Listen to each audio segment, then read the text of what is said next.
The story of Daedalus and Icarus, the men who flew like birds. On the island of Crete, during the reign of King Minos, there lived a most skillful artisan named Daedalus. Daedalus was the greatest inventor and craftsman of his time, and his fame spread to the far corners of the world. It was Daedalus who built the famous labyrinth in which King Minos kept the terrible beast, the Minotaur. This labyrinth was a building with hundreds of winding halls and passages, so complicated that no one who went into it could ever find his way out again.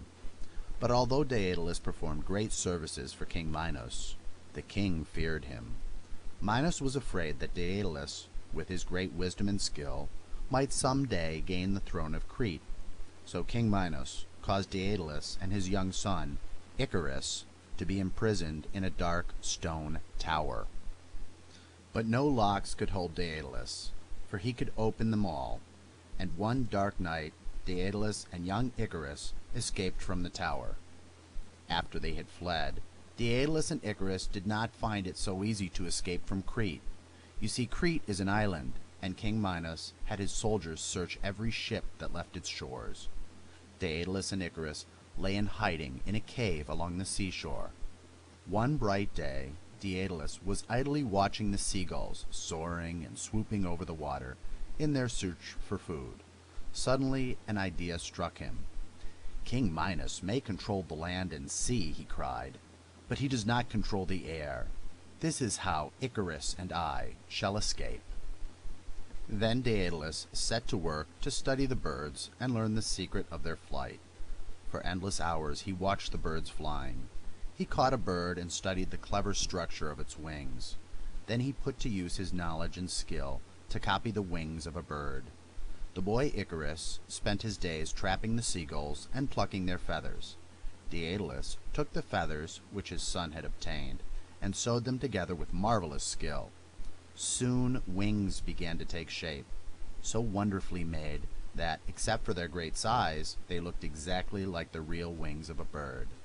And then Daedalus took these wings and with melted wax attached them to a wooden framework. When he had made a pair of wings for himself and a pair of wings for his son, Daedalus fastened them in place. A wing was strapped to each arm. Then Daedalus proceeded to teach his son to fly, just as a mother bird teaches her young. How happy and excited young Icarus was when he found that he could fly through the air, that he could circle and float on the wind. He was impatient to be off. Finally the time came when Daedalus felt that they were ready to make their escape from Crete. He turned to his young son and said, "Icarus, listen carefully to my words.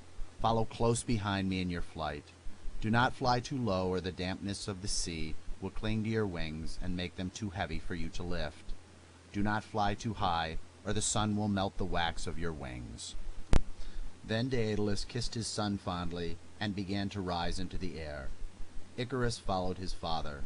As the two of them flew across the sky, people looked up in amazement.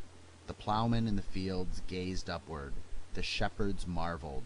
They thought they were watching the flight of gods.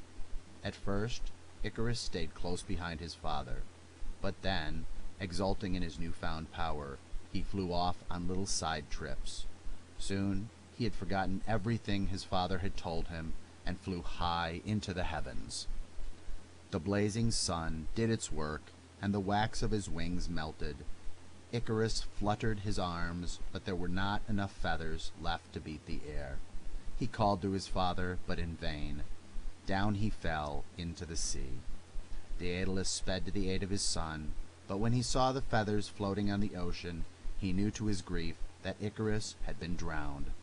So ended man's first attempt to fly, for Daedalus, heartbroken at the loss of his son, flew on to Sicily, took off his wings, and never flew again.